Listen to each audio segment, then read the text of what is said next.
Picture it, Atlanta, December 2010. So I want to tell you a story about an opportunity that I had to model with Miss Tina Knowles and meet my idol at the time, Monique, because I positioned myself to receive miracles and manifestations. And I know a lot of people, and I may be one of them, that often speak about how to manifest and being in alignment and being in position, right?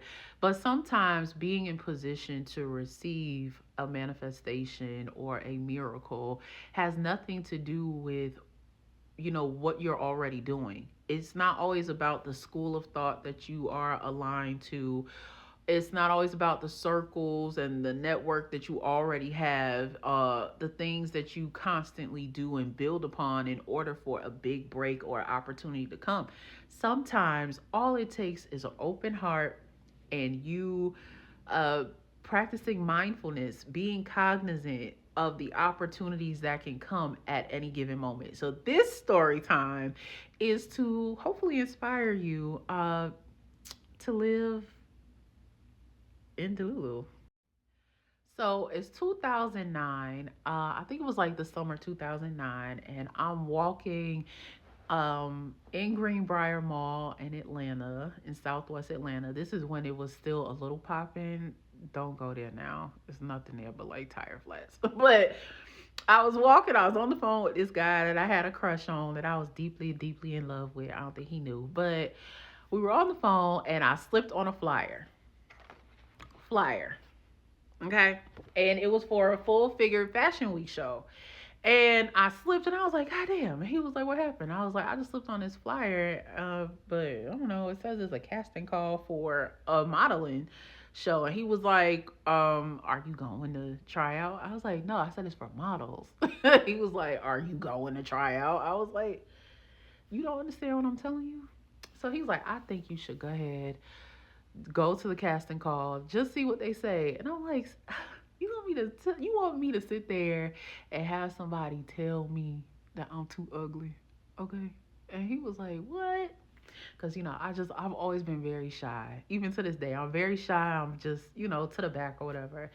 So long story short, he was like, this is what you need to do. I think God is speaking to you. Like, he just made it up something bigger than what it was. And I was like, it's not that serious. I slipped my ass on the flyer. So of course he was like, all right, keep playing if you want to. I don't talk to me until you tell me that you went to the casting. I was like, what? And this is before like FaceTiming and all of that. I think, well, I never had an iPhone, but I sent him a picture. I was like, I'm here in the casting line, okay? So we was there, we was talking, and it was like, you're too small. At that time, I was a size 10, 11. I was like a 10, 11. And they was like, well, the show is not until the fall, but yada, yada, yada. I was like, well, I could gain weight by then. And so, whatever the time lapse is, I gained a dress size so I could get into the show. And long story short, I got into the show and it was the most beautifully empowering experience ever, right? Speed up 2 years. Well, 1 year, not two. And there was a Facebook post looking for models for some celebrity to be on a BET show. And I was like, because then I started feeling myself. I started going to all of these different go-sees. And usually if I went somewhere, then I would go ahead and put my heels on, my 4 or 5 inches, baby, because I used to could walk. Now, I was shy as hell, but my walk was mean. My walk was gangsta. Okay. So I was like, well, let me just go. Like, this is just building my self-esteem. It's getting me out the house. And so we went to this hotel. I think it may have been the Westin in near Lenox, but I'm not sure. We get to this hotel, and of course, the line for this particular go see is just hours and hours. Some people knew that it was for Miss Tina Knowles, and then some people didn't. I think I was one of the people that didn't know. I didn't know what was happening. I just wanted to go, but I figured it was a big deal. Yeah, that's what happened. So we get there, and then they was like, yeah, there was an announcement on the radio that Miss Tina is looking for such and such and such. So it was like all different types of girls there, right? Just all different types, all different types. Anyway, we're outside, and the line is just so long. Hours. I mean, full time jobs, 6, 7, 8 hours outside. Anyway, we get down hundreds and hundreds of girls. And so there's two girls in front of me before you get to the glass door. The glass door served as a partition between the main lobby and like it was like a restaurant slash bar. And we get to the door, and I'm just so excited because there weren't many plus size models there. And I was just like, I know I'm going to get seen on that fact alone because there's a lot of skinny girls here. Anyway, so I was like, that's going to be my standout appeal because it's not a lot of us. We get to the door, and it was either one or two chicks in front of me, and the security guard locked the door at the bottom, clink clink, and we was like, "What you doing that for?"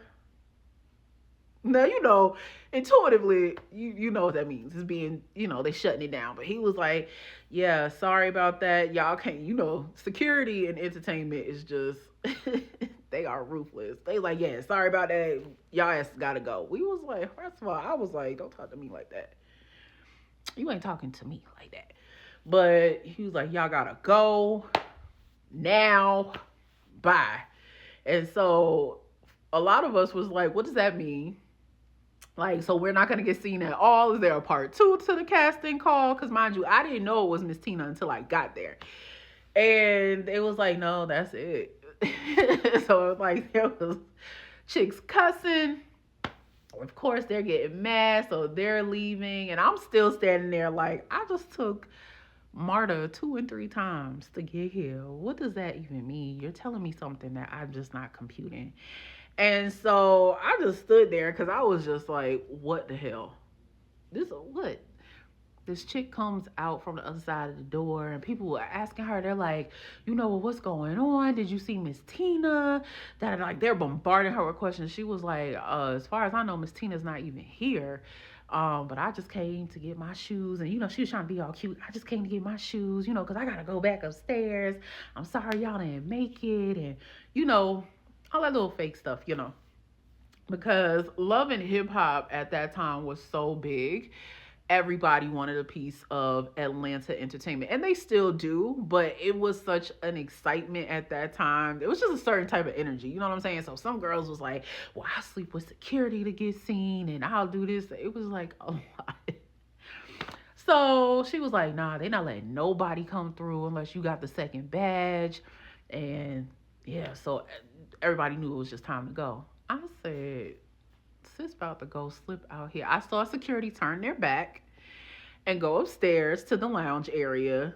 Sis was going to get her shoes. Everybody behind me finally left. So I did a little shimmy past the glass door. I was like, ain't nobody checking me. Let me just see what's on the other end. I mean, if they get mad, they get mad. But I just want to see what's happening on the other side of the door. Okay, security should not have left their post. That's not my fault, Hey. So I walked in past the glass door. Girl came back with her shoes. They locked the door. And I sit down on the side of the wall where the bar area was. And I just sit there. And somebody said to me, oh, no, honey, you're supposed to be upstairs. To get seen, you have to be upstairs. I was like, oh, I'm sorry. I forgot. They didn't tell me that part. They just told me I made it through. She was like, yeah, upstairs. I was like, okay, you ain't got to get nasty, but okay.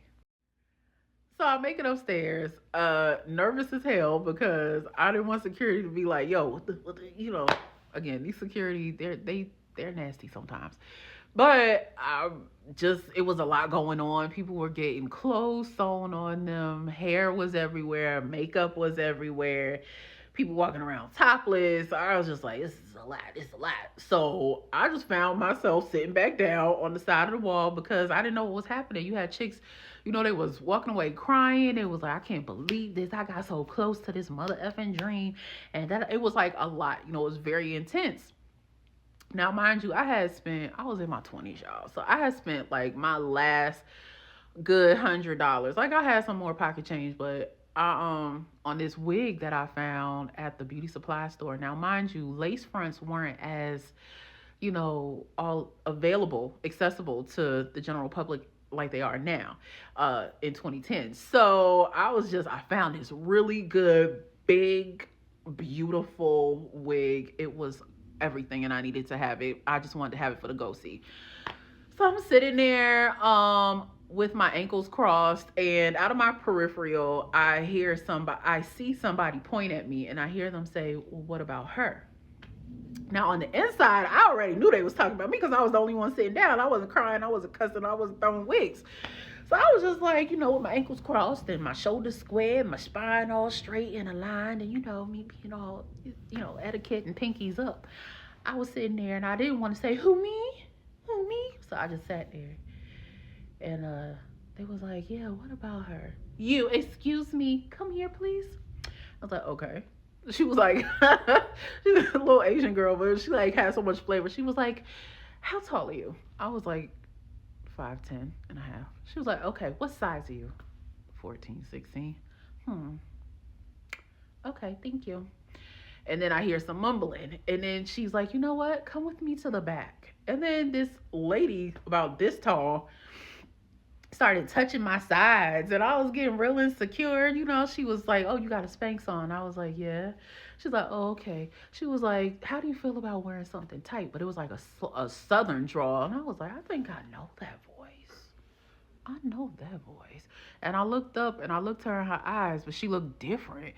And I was like, "Hi, Miss Tina." She said, "Hey, baby, how you feel about da da da da?" I was like, "I feel fine about it." She was like, "Okay, go sit down. I'm gonna tell you what to do, but just you got a few hours." I said, "Yes, ma'am." She said, "Go sit down."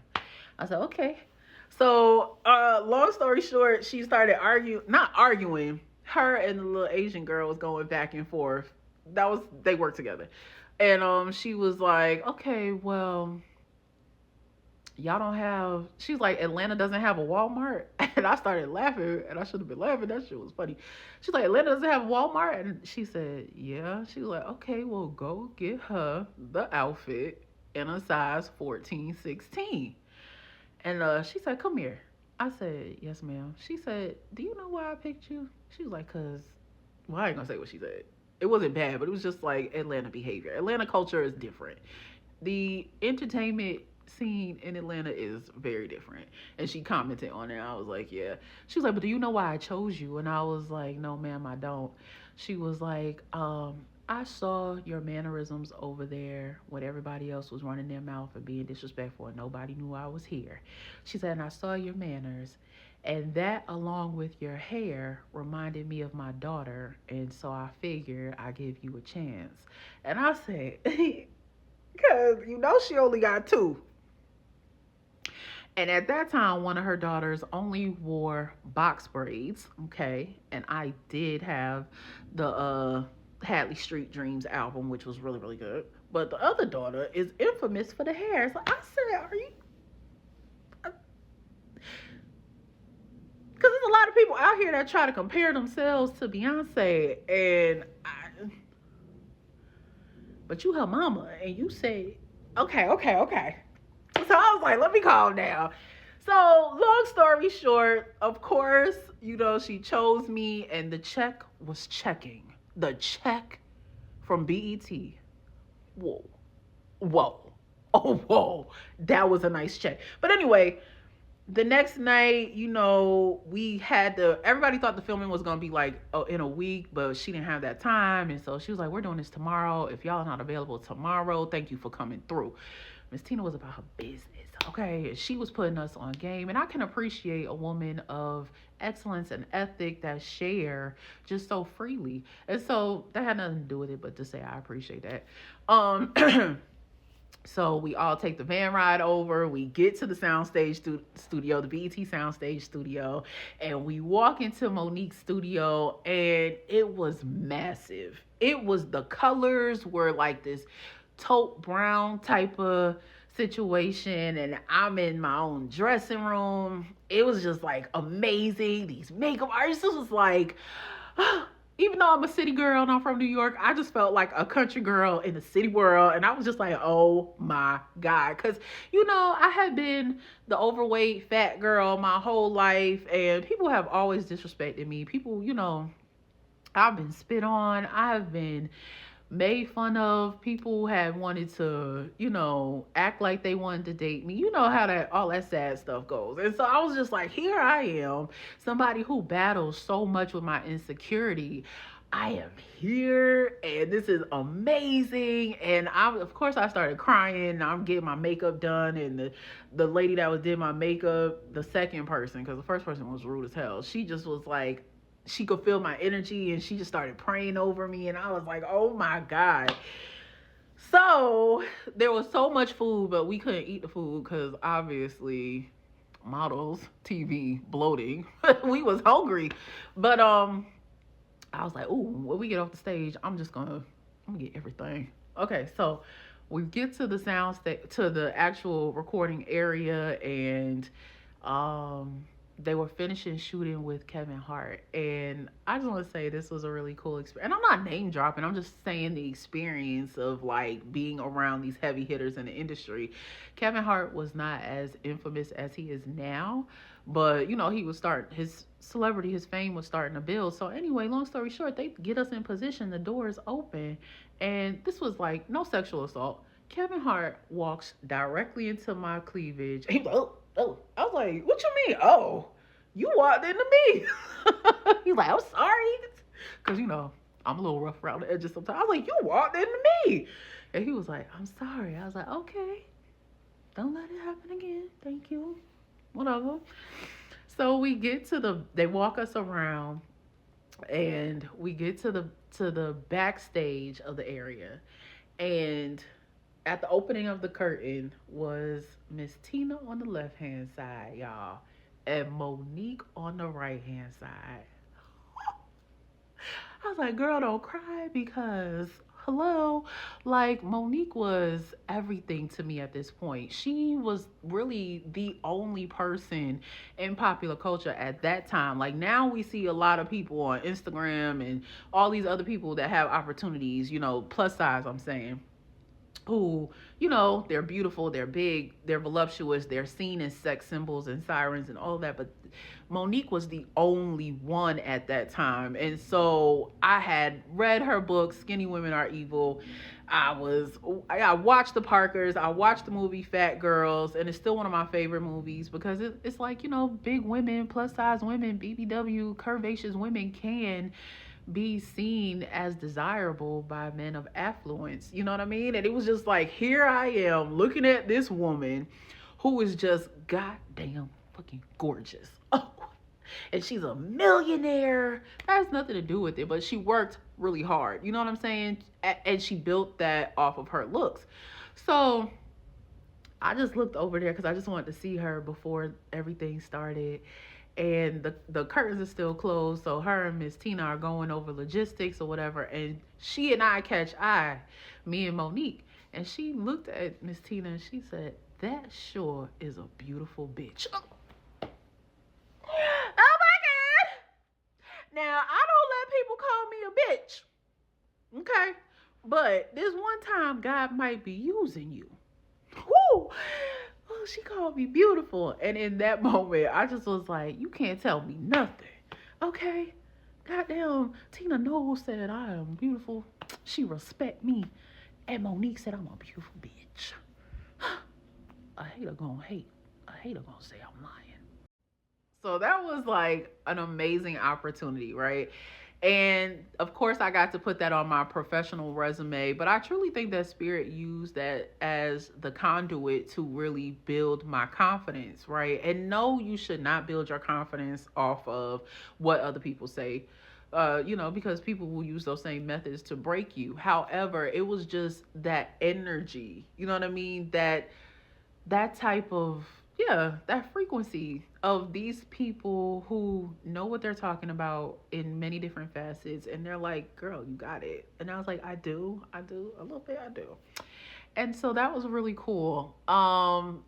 Eventually, about a year and a half later, Yeah, a year and a half, 2 years later, I concluded my runway walking experience by being forced to close, because I was forced to close the Full Figure Fashion Week show in 2011, I think. And the Full Figure Fashion Week show was an international plus model experience where designers that feature, highlight, or solely serve the plus community and models of all calibers in the plus industry got together and really promoted what the plus industry is all about, which is about body confidence, body positivity, loving yourself where you are, loving yourself into health, and creating this lifestyle around your curves being beautiful and not being ashamed. And so when I got to close that show, I was like, there really isn't anything that I need to do, because there isn't anything else I need to do, because this is what spirit wanted for me. And I didn't have to go forward any further, because it wasn't something that I didn't breathe that. I didn't eat modeling. I wasn't hungry for it. Some of those girls worked hard. They slept on the streets, you know what I'm saying, to become a model. That wasn't something that I wanted to put my force into, but it was a great opportunity. And so the point of me sharing this experience was not to name drop, okay? Not at all. But I was going through my things. Oh, let me show you. So here's the proof. Read it. Mm. That was my backstage pass. I wanted to show you that sometimes, because I want you to have, spirit has been telling me to tell you, you know this, that 2025 is different, right? And so you have to position yourself in different manners in order to have experiences that live solely in your heart. You know what I mean? A lot of you have a lot of dreams and you don't know how they're going to happen, because you may not live in a certain area. You may not have, elevated networks, or you don't know where to go, where to begin. But what you can do is keep your heart open, right? That inner child open to live freely in the expectation that anything can happen, right? That the impossible can happen, and it happens every single day. And so maybe you may not want to model. Listen, it wasn't on. Listen, you saw me. I was like trying to resist the whole conversation. I'm like, bro, God ain't telling me nothing. But there comes a time where God, spirit, life will open an opportunity for you that you did not even know you would even find fulfilling. And that can be the moment that greatness happens for you. You know what I mean? So somebody might just be walking through a glass door looking to get their shoes out the car. You might slip on a flyer. You know what I'm saying? You might bump shoulders with somebody and you don't know what's going to happen. You don't know where to begin. You don't know what to do. But God will send you an angel, a tap, something that you should just kind of go into that direction, lean into it, and see what it could be for you. And I'm not telling you to start hunting for manifestations and miracles, but I am telling you that when you are open for them, they will begin to hunt you down, okay? They will begin to look for you. And if you're looking for an opportunity, keep looking, because that creates this open portal through the systems of, listen, I like to talk about frequencies and all of that. It begins to open up the airwaves, literally airwaves, for there to be a dialogue, for your expectation to be met, right? And so when you look for something to happen for you, you don't have to already know what it is. You don't have to give it a name, identify it. You don't have to have a descriptive language for it. But when you start to look for something to elevate your life, to have fun and pleasurable experiences, sometimes you might want to travel somewhere and the people don't want to travel, but you're looking to go somewhere and you're like, you know what? I'm getting my passport ready. I'm saving this money for, maybe I'll just have to take the Greyhound to somewhere. And then you just overhear somebody saying, I have one more opportunity. Somebody dropped out of the group that we were getting ready to go to Mexico. They already paid for it. This is something you might overhear. They already paid for the trip. Now they just don't want to go to Mexico because they just feel like they don't need to go there anymore. And then you're like, well, what do I have to do? Like, are you looking for anybody to show up and go there? And then they'll be like, honestly, if you just want to go, just let me know. Do you have your passport? Yes. You know what I mean? Or just the opportunity to, if you are an entrepreneur and you're making, you make things. Listen, anything can happen. And that's why I really wanted to share this, because I just feel like if you keep your heart open, you get to experience and redefine life in a way that you never have. And so I hope you enjoyed my story time. If you ever see somebody slipping through a door, it literally might be spirit saying, that's yours. You know what I mean? Take that opportunity. Walk through that door. You're like, I don't know what's gonna lead to. I'm so afraid that everything in my life always happens bad. Spirit is like, the door is literally opened for you and you alone. Take it for what it is. Maybe you needed this. Maybe this was entertainment for you. But anything can happen. And I hope it happens for you. I love you, and I'll see you next time.